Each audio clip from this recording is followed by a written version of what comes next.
Le chapitre 1162 de One Piece est sorti et comme attendu, c'était encore une fois une masterclass. 8,5 sur 10, c'est la note que je lui donnerai et il se nomme dans le grand Battle Royale de God Valley.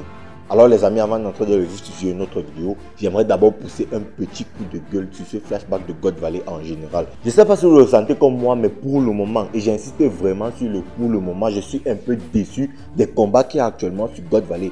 Alors, le flashback en soi, il est exceptionnel, on va pas se mentir. Je prends vraiment du plaisir dans chaque chapitre, mais j'ai un peu cette sensation d'inachevé avec les combats de God Valley, étant donné que des personnages tels que Rayleigh, Gaban, Shiki, H d'argent, pour ne citer que ceux-là, on attendait quand même voir leur combat sur God Valley. On attendait voir ces personnages-là se battre contre des adversaires de leur calibre pour juger de leur véritable puissance. Mais pour le moment, il n'en est absolument rien. Alors vous allez me dire qu'on a vu Rayleigh se battre contre Saint-Somers, mais de vous à moi, c'est trop insuffisant pour un personnage du calibre de Rayleigh. Parce que Rayleigh, c'est le second du roi des pirates. Et en tant que second du roi des pirates, on doit en voir beaucoup plus. Et il n'y a pas que lui. Des personnages tels que Gaban, même si dans ce chapitre, on a vu un move sympa de Gaban, Shiki, H d'argent. Et H d'argent, les mecs, H d'argent. Mais les mecs là, il faut qu'on en parle. Parce que H d'argent nous avait été décrit comme le mec qui rivalisait avec Shiki. En fait, il nous avait été vendu comme un potentiel niveau Yonko. Mais le mec se fait botter par un random. Mais frérot, à un moment donné, il faut nous respecter. C'est-à-dire, actuellement là, je vais vraiment pas vous mentir. J'ose espérer que ce petit détail là, ces petits défauts là seront gommés dans les chapitres prochains. Mais en vrai de vrai, les combats, franchement, ce n'est pas ça. Surtout pour les personnages qui sont normalement censés être les personnages les plus puissants de cette terre là. Parce qu'on a vu un Rayleigh courir avec Shaki en l'amenant hors normalement de l'île de God Valley. Alors potentiellement il va se taper contre un adversaire puissant. En tout cas j'espère que ce n'est pas la fin de God Valley pour Rayleigh. Mais en vrai de vrai les mecs, on va pas se mentir, les combats actuellement sur God Valley pour les personnages, en tout cas super important parce qu'on a l'impression que chez les Rocks, il y a à peine 4 personnages malgré tous les goats qu'on nous a présentés de cet équipage.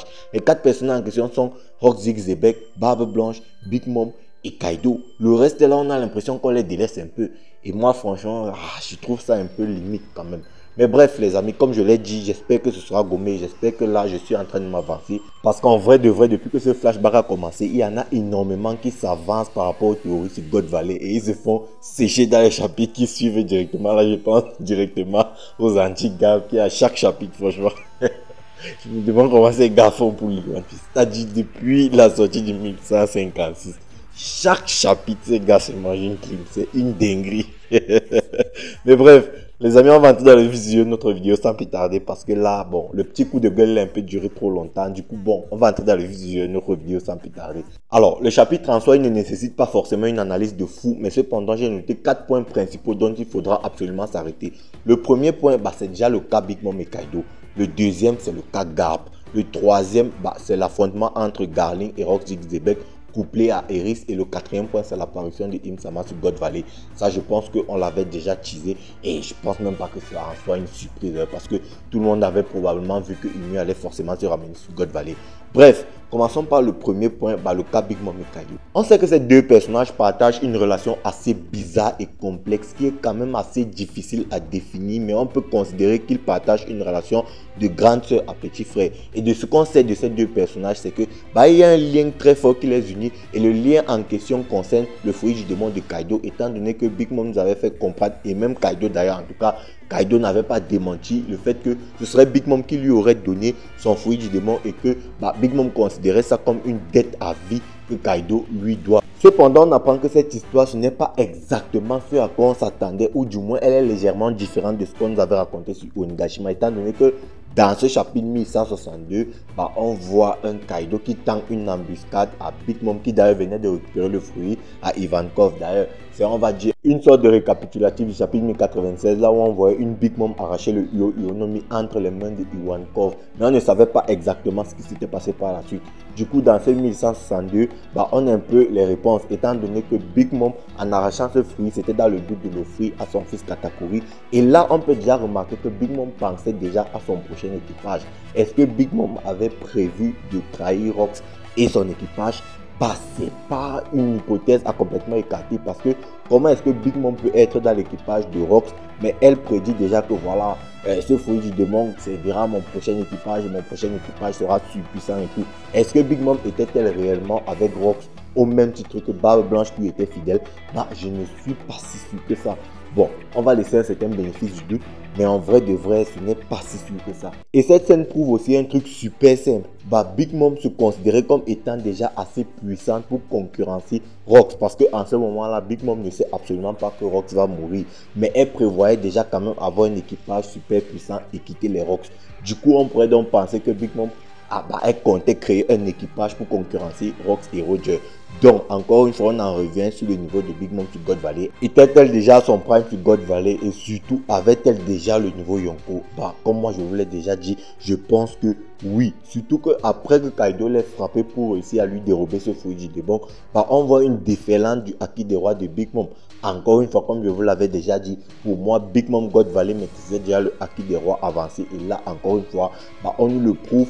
Clairement, Big Mom avait déjà une puissance qui lui permettrait de rivaliser avec un Yonko. Ça, il n'y a absolument pas de doute. Maintenant, on peut aussi parler de Kaido. Mais mec, comment est-ce que tu peux faire ça? En tout cas, bon, au vu du caractère du personnage, en fait, ça ne me surprend pas tant que ça.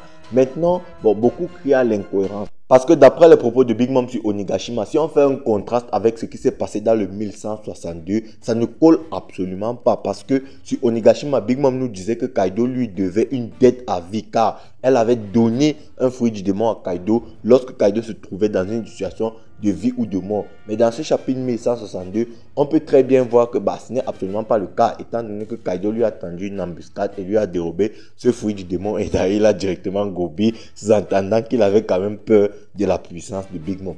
Bon, moi je dis que même si ça paraît faux, mais pas tant que ça, parce que je pense Kaido, franchement les mecs, je vais vous dire un truc, il a la tête d'un mec qui va se faire one shot, ou en tout cas qui va se faire salement amocher dans les prochains chapitres. J'en suis persuadé. Et sa façon d'arriver à la fin du chapitre en disant que ouais, j'ai obtenu un nouveau fruit du démon, je vais tester ma puissance. Le mec, il a la dégaine d'un mec qui va se prendre une rouste terrible. Et je pense qu'après s'être pris cette rouste-là, il va tomber sur Big Mom. Et là, Big Mom, voilà, il sera en position de marchander étant donné que Kaido sera entre la vie et la mort. Et elle va proposer de l'aider en échange de cette dette qu'on connaît. Donc, du coup, parce que moi, en vrai, de vrai, je pense pas que Oda puisse avoir dit ça sur Onigashima et vient maintenant nous montrer une scène comme ça et la laisse comme ça. Non, je ne pense absolument pas. Du coup, je pense donc que Kaido va se manger une rouste, il va tomber sur Big Mom, il sera dans un état de vie ou de mort. Du coup, Big Mom va donc marchander la santé de Kaido avec ce fruit du démon que Kaido lui a dérobé et c'est comme ça qu'elle va considérer ça comme une dette. Elle va considérer aussi que elle lui avait donné ce fruit du démon parce que Big Mom, voilà, on connaît un peu le personnage. Elle a sa façon de penser, elle a sa façon de considérer un don. Bref, maintenant on va passer à la deuxième partie de cette vidéo. Et la deuxième partie de cette vidéo porte sur le personnage de Monkey D. Gap. Bon les gars, je ne sais pas. En vrai les mecs, moi je ne suis plus là pour essayer de prouver quoi que ce soit par rapport au personnage de Monkey D. Gap. Parce qu'en vrai de vrai, Gap, il n'a absolument rien à prouver. Les personnages qui ont à prouver, c'est Roger. Roger qui doit prouver son niveau de puissance. Ce sont les Barbes Blanches, ce sont les Kaido, ce sont les Big Mom. Donc pour moi, Gap, lui, il n'a absolument rien à prouver. Mais j'aimerais quand même m'attarder sur le personnage parce que, en vrai de vrai, comme moi je voulais dire, je m'en fous complètement de la psyché de ce personnage. Je me suis jamais posé pour essayer d'analyser la psyché de ce personnage. Mais il y a quand même 2-3 trucs à dire par rapport à ses agissements parce que Gap découvre ce qui se passe sur God Valley et il est complètement dégoûté. Bon, déjà les anti-Gap, jusqu'à quand allez-vous être ridicule? Jusqu'à quand vous allez vous ridiculiser? Parce que actuellement là, ça devient vraiment pitoyable. On ne peut pas être aussi pitoyable les gars, parce que franchement les mecs, mais je suis désolé. C'est-à-dire à chaque chapitre, vous venez avec une nouvelle inspiration. Et le chapitre d'après, bam, vous mangez une kill de l'espace. Et je suis persuadé, après ce 1162, vous allez encore réussir à trouver des arguments contre Gap. Parce qu'en vrai de vrai, les mecs, on vous connaît déjà. Vous avez de la ressource. Parce que c'est la seule chose qu'on ne peut pas vous enlever. Vous avez de la ressource. Vous allez encore trouver des arguments contre Gap. Et dans le 1163, vous allez encore vous manger une kill. Et c'est une dinguerie cette histoire. Vous êtes tellement ridicule. Et ça devient vraiment pitoyable. En fait, vous faites juste vomir, vous filez la gerbe. Bref, pour en revenir sur Gap, moi je ne suis pas là pour essayer d'analyser sa psyché. D'ailleurs, il n'y a pas que lui, la majorité des personnages de One Piece, je ne suis pas là pour analyser leur psyché. Parce que si on prend par exemple le cas d'un personnage tel que Kaido, un personnage que vous adulez, ouais, le BG, le surpuissant Kaido, il porte Onigashima et tout, Kaido, concrètement, mais c'est une crapule niveau légende. Hey, Kaido, c'est une crapule minimum niveau dragon céleste, mais personne n'en parle. C'est-à-dire, tu ne vois personne en parler. Kaido, c'est leur BG et tout. Mais quand c'est Garp, ça fait trop de bruit. Parce que le personnage de Kaido, rendez-vous compte un peu des dingueries qu'il a fait à Wano. Déjà, il a imposé des smiles. C'est-à-dire, ce sont des fruits du démon que tu manges, tu es obligé de rire. Ça, c'est déjà une dinguerie. C'est-à-dire, même si tu viens de perdre quelqu'un, au lieu de pleurer, bah toi, tu es là uniquement en train de rire. Tu ne peux pas exprimer tes vraies émotions. Déjà, ça, c'est une dinguerie. En plus de ça, il a pollué les eaux. Les enfants n'ont rien à manger. Toutes les familles de Wano sont affamées et tout. Le mec, il est là posé, mais vous le kiffez malgré toutes les dingueries que le gars est en train de faire. À aucun moment, vous êtes posé pour dire que, ouais, quand même, Kaido, c'est quand même un peu chaud. Vous êtes là en train de dire, ouais, le Kaido. Mais quand c'est Garp, les mecs, franchement, je ne sais pas ce que vous avez contre Garp, mais c'est quand même abusé. Mais bref, pour en revenir sur le personnage de Garp, malgré que je ne suis pas forcément là pour essayer d'analyser sa psyché, bah, il y a quand même 2-3 trucs à dire concernant le comportement de ce personnage. Étant donné qu'après qu'il ait découvert le tas de cadavres sur God Valley, bah, il était complètement choqué. Ça lui a littéralement filé la gerbe. Au point où il appelle Sengoku, il demande à Sengoku, mais Sengoku, mais t'étais au courant de ça? Sengoku lui dit, bah oui, mais sauf qu'il y en a un qui avait essayé d'en parler au sein de la marine, bah il avait tout juste disparu. Et là, rendez-vous compte, Garp, lui, il est au courant de ça, il en a parlé, mais le gouvernement mondial ne lui a absolument rien fait. Et j'entends beaucoup dire que Garp a quand même vu ce qui s'est passé sur God Valley, mais malgré tout, il refuse quand même de quitter la marine après tout ça. Bah les mecs, moi je vais vous dire un truc. Ce n'est absolument pas une bonne idée que Garp quitte la marine. Parce que les mecs, je ne sais pas si vous vous rendez compte, dans toute la marine qu'on a connue dans l'univers de One Piece, Garp, c'est littéralement le seul personnage qui s'est rébellé contre la marine. Bah, dites-vous que si Garp quitte la marine, ou bien s'il était venu à quitter la marine, bah, la marine aurait été complètement corrompue et il n'y aurait rien eu à faire. Parce qu'on le voit même dans ce chapitre 1162, bah, la marine est complètement corrompue par le gouvernement mondial. Les mecs, ils ont littéralement bombardé des civils qui demandaient de l'aide parce que God Valley n'est pas affilié au gouvernement mondial. Dites-vous quand même, c'est une dinguerie. Et donc, Garp peut aller jusqu'à remettre en question la justice défendue par la marine. C'est pour vous dire un peu à quel point le personnage de Garp, c'est un personnage complètement à part. Le mec, il est littéralement seul dans son combat au sein de la marine. Et Garp, il déteste autant les pirates que les dragons célestes. Du coup, il ne veut faire partie d'aucun camp. Vous allez dire pourquoi il n'a pas rejoint les révolutionnaires. Encore une fois, je ne suis pas sûr que ça aurait été le bon choix. Parce que si Garp décide de rejoindre les révolutionnaires, je ne sais pas si vous vous rendez compte. Parce que Garp, c'est un peu le symbole d'une certaine justice pour la population civile de One Piece. Si Garp décide de rejoindre les révolutionnaires, Garp devient comme un rebelle. Du coup, je pense donc que c'est Garp qui a été à l'origine de la création du SWORD.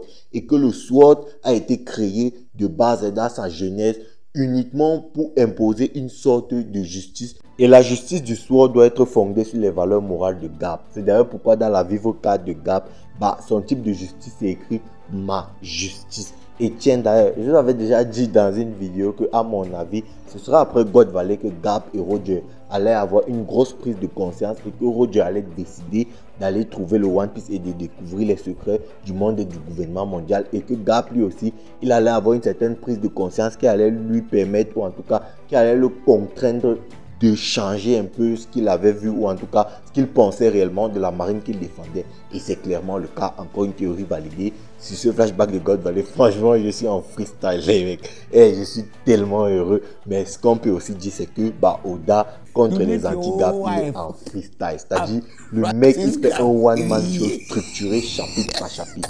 1156, bam, clim pour les anti-Garp. 1157 clim, 1158 clim, 59 clim, 60 clim, 61 clim, 62 clim, 63, vous connaissez déjà la chance. Bref, parlons vite fait de la troisième partie de cette vidéo qui concerne le combat entre Roxy Xebec et Garling, mais aussi et surtout la femme de Xebec, Eris. Alors les mecs, je vous mentirai pas, je ne m'attendais vraiment pas à avoir un combat entre Roxy Xebec et Saint Garling Figarland.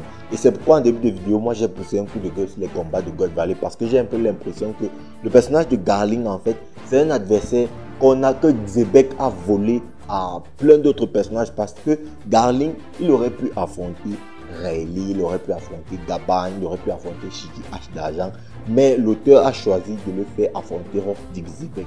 Moi je trouve un peu c'est gâcher le personnage de Garling parce que en fait Garling n'a absolument pas fait le poids contre Xebec. Concrètement, il n'a vraiment pas fait le poids. Alors je suis d'accord, il fallait d'une façon ou d'une autre nous montrer la puissance de Rock Dixibek et en parlant de ça, je suppose que beaucoup vont qualifier Garling de fraude parce qu'il a été vaincu relativement facilement par Rock Dixibek. Bon les mecs, moi je vais vous dire un truc. Il faut prendre en compte l'adversaire choisi parce que Garling affronte quand même Xebec qui a normalement le niveau de 2 empereurs, c'est-à-dire qu'il peut se faire 2 empereurs là directement sur God Valley. Je pense que c'est un peu le cas de Gab et de Roger. Maintenant les mecs, moi je vais vous demander de ne pas trop juger Garling par rapport à ce combat parce que déjà, au vu de l'état de Xebec, lorsqu'il va rencontrer Imu en fin de chapitre, il était quand même assez amoché. Donc du coup, ça sous-entend que Garling, il n'a pas été complètement inutile dans le combat. Après, vous allez me dire qu'il a été quand même joint par les démons de la famille de Davidi et un autre chevalier divin. Ça, c'est complètement vrai. Mais en soi, je pense que la prestation de Garling était un peu supérieure à la prestation de l'amiral que Xebec a tué sur Marie-Joie déjà parce que Garling, il n'est pas mort face à Xebec. Ça, c'est déjà un truc. Du coup, je pense sincèrement que Garling, jusqu'aujourd'hui, là, le niveau Yonko, c'est seulement que Xebec, il était trop puissant pour Garling. Maintenant, on peut aussi se poser la question, qui a transformé ces membres du clan de Devi en démons, étant donné qu'on sait que le Domi Reversi, c'est une technique qui est propre à Imu. Du coup, moi, je me pose donc une question, étant donné qu'en ce moment-là du chapitre, Imu n'avait pas encore apparu sur God Valley. Du coup, qui aurait transformé ces membres du clan de Devi en démons? Moi, je pense que c'est Imu qui aurait transmis son pouvoir à Garling. Du coup, Garling aurait utilisé ce pouvoir pour transformer ces membres du clan de Devi en démons. Bon, je n'ai pas d'autre explication parce qu'en vrai de vrai, c'est très ambigu. Maintenant, on peut aussi parler de Eris qui en soi était une pirate. Ça, on n'en savait pas trop grand chose, mais en fait, Eris était en fait une pirate. Et tiens, d'ailleurs, ça paraît complètement logique quand on y pense, étant donné que Xebec l'aurait normalement rencontré sur la ruche. Et c'est après que Eris aurait mis au monde de Barbe Noire que Xebec aurait décidé de l'envoyer sur God Valley où se trouve sa famille et son clan. Bon, maintenant, en parlant du clan de Deviba, on apprend aussi que ceux qui ont été transformés par le Domi Reversi, ils ne peuvent pas retrouver leur apparence normale. En tout cas, d'après ce qu'on a entendu de Xebec, c'est d'ailleurs pourquoi il aurait tué les membres de sa propre famille. Et on apprend que Xebec aurait tué sa grand-mère et son père quand même. Mais c'est une dinguerie. Je ne sais pas, peut-être parce que ça n'a pas été très, on va dire, appuyé dans ce chapitre, mais c'est quand même assez hardcore et gore quand même. De la part de Oda quand même. Donc ce qui sous-entend que potentiellement Xebec va se faire contrôler, manipuler par le Domi Reversi. Du coup, Gab et Roger vont s'associer pour le vaincre. Et Gab sera obligé de tuer Xebec parce que Xebec ne pourra juste plus revenir à la normale. Peut-être que la seule personne capable de contrer ce Domi Reversi serait potentiellement Luffy avec ses pouvoirs du Gear et sa forme blanche. Ça c'est une théorie que je pose là comme ça. Mais bref, maintenant on va finir le chapitre avec l'arrivée de Imu. Donc Imu est arrivée en fin de chapitre et elle a devant elle Xebec, Barbe Blanche et Kaido qui sont prêts à l'affronter. On a aussi Roger et Gab qui sont complètement choqués.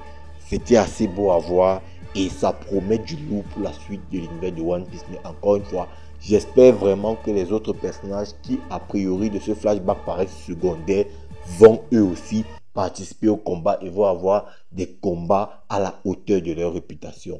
Bref les amis, la vidéo est arrivée à son thème, j'espère qu'elle vous aura plu. N'hésitez pas à me dire ce que vous en pensez en commentaire, check la vidéo à l'écran, like si elle t'a plu, partage. Et puis nous, on va se dire ciao pour une prochaine vidéo. Portez-vous bien sur Animarium. Peace les bros. After.